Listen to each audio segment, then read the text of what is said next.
एक दिन एक छोटा बच्चा मस्जिद के आंगन में खेल रहा था।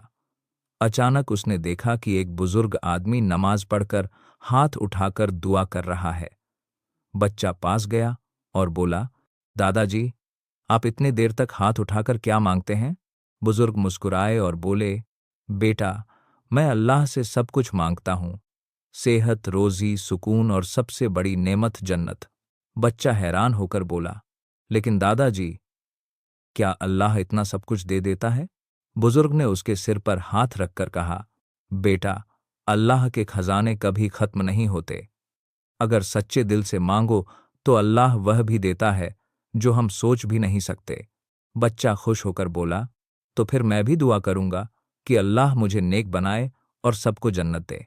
बुजुर्ग की आंखों में आंसू आ गए और उन्होंने कहा, बेटा, यही सबसे बड़ी दुआ है, अल्लाह तुम्हारी दुआ कबूल करे। बच्चों, इस कहानी से हमें यह सबक मिलता है कि दुआ मोमिन का सबसे बड़ा हथियार है और अल्लाह से मांगने वाला कभी खाली नहीं लौटता।